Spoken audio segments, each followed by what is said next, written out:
لیا ہے ہمارے نام جو کھیت چڑے ہوئے ہیں، مرنے کے بعد ان تمام کی تمام کھیتوں کا کوئی اور مالک ہو جائے گا۔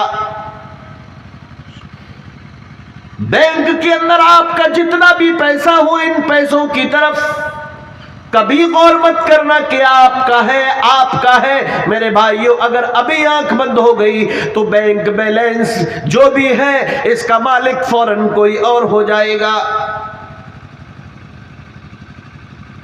اسی لیے اللہ رب العزت نے ارشاد فرمایا، تم پلٹ کر میرے پاس آؤ گے اور میں تم سے ایک ایک چیز کا حساب و کتاب لوں گا، ایک ایک چیز کے بارے میں معلوم کروں گا، ایک ایک چیز کے بارے میں تم سے پوچھ گچھ کی جائے گی۔ جیسا کہ سورہ غاشیہ آیت نمبر 25 اور 26 کے اندر اللہ سبحانہ وتعالی نے ارشاد فرمایا، ان الینا ایابہم ثم ان علینا حسابہم۔ اسی طریقے سے قرآن مقدس کے اندر 114 سورتوں میں سے سورت نمبر 99 کے اندر اللہ رب العزت نے ارشاد فرمایا، ایک ذرے کے برابر بھی آپ نے دنیا کے اندر اگر بھلائی کا کام کیا ہوگا، قیامت کے دن تم اس کو بھی دیکھ لو گے، اور ایک ذرے کے برابر بھی تم نے دنیا کے اندر گناہ کا کام کیا ہوگا، تم اس کو بھی قیامت کے دن دیکھ لو گے۔ فَمَن يَعْمَلْ مِثْقَالَ ذَرَّةٍ خَيْرًا يَرَهُ وَمَن يَعْمَلْ مِثْقَالَ ذَرَّةٍ شَرًّا يَرَهُ۔ میرے پیارے بھائیوں، میرے پیارے بزرگوں، قرآن مقدس کے اندر سورہ آل عمران آیت نمبر 149 کے اندر اللہ رب العزت نے ارشاد فرمایا، وَمَا كَانَ لِنَفْسٍ أَن تَمُوتَ إِلَّا بِإِذْنِ اللَّهِ كِتَابًا مُؤَجَّلًا۔ اللہ رب العزت نے ارشاد فرمایا، اللہ کے حکم کے بغیر کوئی جاندار مر نہیں سکتا ہے۔ اللہ رب العزت کے حکم کے بغیر کوئی بھی جاندار مر نہیں سکتا، بلکہ الا باذن اللہ کتابا مؤجلا، اس کا تو مقرر شدہ وقت طے ہے۔ اللہ رب العزت کے یہاں پر مقرر شدہ وقت لکھا ہوا ہے کہ کب کس کی موت آئے گی۔ میرے پیارے بھائیوں، میرے پیارے بزرگوں، میری پیاری ماں اور بہنوں، میں پوچھنا چاہتا ہوں، اگر کسی کی عمر 50 سال ہو گئی، اسے معلوم ہے کہ میری عمر 50 سال ہو گئی ہے، لیکن اب وہ کتنا زندہ رہے گا اس کا علم اس کو نہیں۔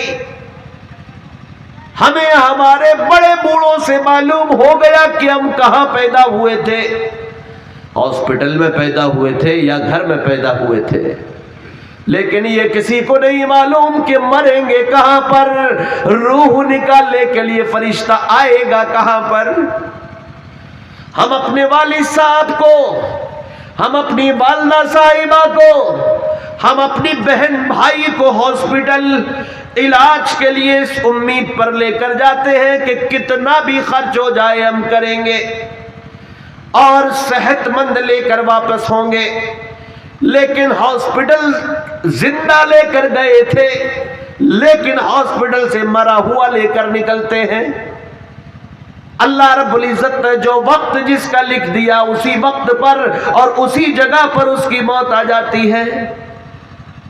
اللہ کے نبی جناب محمد الرسول اللہ صلی اللہ علیہ وسلم کی ایک حدیث علماء کرام سے آپ نے بارہا سنی ہوگی، بخاری شریف کی حدیث ہے، عن عبد الله بن عمر رضی اللہ عنہما قال اخذ رسول اللہ صلی اللہ علیہ وسلم بمنکبی قال کن فی الدنیا کأنک غریب او عابر سبیل، رواہ البخاری۔ حضرت عبداللہ بن عمر رضی اللہ عنہما بیان فرماتے ہیں کہ نبی اکرم صلی اللہ علیہ وسلم نے میرے کندھے کو پکڑ کر ارشاد فرمایا، آپ صلی اللہ علیہ وسلم نے منکب یعنی کہ کندھے کو پکڑ کر ارشاد فرمایا کہ تم دنیا کے اندر اس طرح رہو کہ جیسے مسافر رہا کرتے ہیں، دنیا کے اندر اس طرح رہو کہ جیسے دنیا کے اندر کوئی راہگیر رہا کرتا ہو. اندازہ لگائیے نبی پاک صلی اللہ علیہ وسلم کیا فرما رہے ہیں کہ تم دنیا میں کس طریقے سے رہو، اور آج دنیا کے اندر ہم کس طریقے سے رہتے ہیں. دین کہتا ہے کہ میرے مطابق چلو، اور ہم نے ایسی ناپاک کوشش کر دی کہ ہم نے دین کو اپنے مطابق بنانے کی حرکت کر ڈالی. اللہ اکبر. لوگوں نے اپنے اپنے موبائلوں پر کسی چڑیا کی آواز کو رنگ ٹیون پر لگانا پسند نہیں کیا، کسی نعت کو یا کسی اچھے کلام کو لگانا پسند نہیں کیا. لوگوں نے خاص طور سے نوجوان طبقے نے رنگ ٹیون پر اپنی کالر ٹیون پر اگر لگایا تو کسی فاحشہ کا گانا مع میوزک کے لگایا. جب بھی کوئی اس کو فون کرے گا تو پہلے اس کو گانا سننا پڑے گا، اور پھر اس کے بعد میں وہ بات کرے گا السلام علیکم کر کے. کتنے افسوس کی بات ہے، کتنے دکھ کی بات ہے. اندر سے چونکہ ہمارا من ایسا ہی تھا کہ ہم گانے کو پسند کرتے تھے. شادی بیاہ کے موقع پر ڈی جے، شادی بیاہ کے موقع پر ناچ گانا. وَمِنَ النَّاسِ مَن يَشْتَرِي لَهْوَ الْحَدِيثِ لِيُضِلَّ عَن سَبِيلِ اللَّهِ بِغَيْرِ عِلْمٍ وَيَتَّخِذَهَا هُزُوًا أُولَئِكَ لَهُمْ عَذَابٌ مُهِينٌ. سورہ لقمان آیت نمبر 6. اللہ رب العزت نے یہی تو ارشاد فرمایا. یہ سارے کے سارے کام، یہ ساری کی ساری چیزیں لہو الحدیث آلات غنا میں آتی ہیں، اور محمد الرسول اللہ صلی اللہ علیہ وسلم کو ان تمام کی تمام چیزوں کے مٹانے کے لیے بھیجا گیا تھا.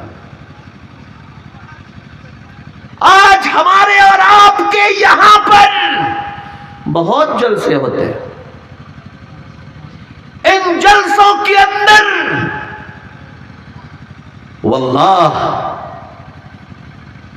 وہ روحانیت نہیں رہی کہ جو روحانیت آج سے 40 سال 30 سال پہلے ہوا کرتی تھی.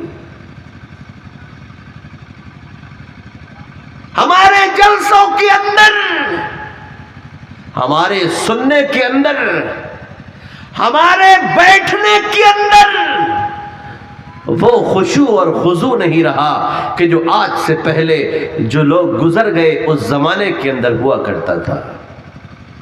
آخر کیوں؟ کہیں ایسا تو نہیں کہ جلسہ فیشن بن گیا ہو، کہیں ایسا تو نہیں کہ جلسہ ایک مزے کی چیز بن گیا ہو، کہیں ایسا تو نہیں کہ جلسے ایک میلے اور منورنجن کا مقام بن گئے ہوں. ان چند چیزوں پر غور کرنا چاہیے، اور جلسوں کے اندر بے انتہا خشوع خضوع کے ساتھ بیٹھنا چاہیے.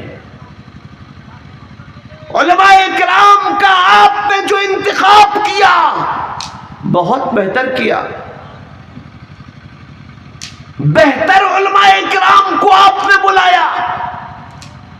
لیکن میرے پیارے ساتھیوں، میرے پیارے بزرگوں، ان علماء کرام نے جو بیان کرنا تھا آپ کے سامنے بیان کر دیا، اور آج کے جلسے کا آخری پیغام دینے کے لیے مجھے مائک پر بلا لیا. میں آپ کے سامنے آج کے اس اجلاس کے اندر آخری پیغام آپ کے بیچ میں رکھ رہا ہوں.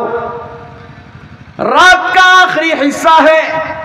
میں چند چیزیں بتا کر اپنی بات کو ختم کرنے کی کوشش کروں گا. چند دنوں کے بعد یہی 2025 کے اندر ہمارے اور آپ کے پاس رمضان المبارک کا مہینہ ہوگا. بابرکت مہینہ، رحمتوں کا مہینہ، برکتوں کا مہینہ، فضائل سے بھرا ہوا مہینہ ہمارے اور آپ کے پاس ہوگا۔ صحابہ کرام کی طرف اگر آپ دیکھیں گے تو وہ رمضان کے آنے کا پہلے سے انتظار کرتے تھے، اندر ہی اندر تمنا اور خوشیوں کا اظہار کرتے تھے کہ رمضان بابرکت مہینہ آنے والا ہے۔ ہماری اور آپ کی رمضان المبارک کے لیے کیا تیاری ہے؟ آج کے جلسے کا سب سے آخری پیغام میں آپ کو دینا چاہتا ہوں کہ ہماری اور آپ کی آخری جلسے، ہماری اور آپ کی کیا تیاری ہے؟ نبی صلی اللہ علیہ وسلم نے تو فرما دیا کہ تم دنیا کے اندر کامیاب اگر ہونا چاہتے ہو، اللہ رب العزت کے یہاں پر جنت کے اندر سلامتی کے ساتھ جانا چاہتے ہو، 5 باتوں کے اوپر عمل کرو۔ نمبر 1، جس کتاب کو نازل کیا گیا اس کو اپنے سے قریب تر لے کر آؤ۔ نمبر 2، اللہ کا خوف اپنے اندر رکھو۔ نمبر 3، آمرہم بالمعروف، لوگوں کو بہتر باتیں پہنچاتے رہو، لوگوں کو دین کی دعوت دیتے رہو، لوگوں کو خیر کی بات بتاتے رہو۔ آج کی اس عظیم الشان کانفرنس کے ذریعے لوگوں کو خیر کی باتیں بتائی جا رہی ہیں اور کافی گھنٹوں سے بتائی جا رہی ہیں، اور آج کے اس اجلاس کا نچوڑ اور آخری خطاب میرا آپ کے بیچ میں ہو رہا ہے۔ میرے بھائیوں، حضرت محمد الرسول اللہ صلی اللہ علیہ وسلم کے اس فرمان کے اوپر عمل کرتے ہوئے آمرہم بالمعروف، فکر مند ساتھیوں نے آپ کے اس علاقے کے اندر اس عظیم الشان کانفرنس کو، اس خوبصورت اجلاس کو رکھا۔ الحمدللہ، محنت کرنے والوں کو، خرچ کرنے والوں کو، اتنا لمبا چوڑا پنڈال اور اتنا لمبا چوڑا خرچ کرنے والوں کو اللہ رب العزت اجر عظیم عطا فرمائے۔ لیکن سبحان دانش آپ سے پوچھنا چاہتا ہے کہ آپ اپنے آپ سے سوال کیجئے گا کہ اس جلسے کے اندر دن رات آپ نے محنت کی، بے شمار آپ نے کاموں کو کیا، آپ نے کیا پایا؟ ماں اور بہنوں نے آج کے جلسے سے کیا پایا؟ یہاں پر علماء کرام آئے تھے۔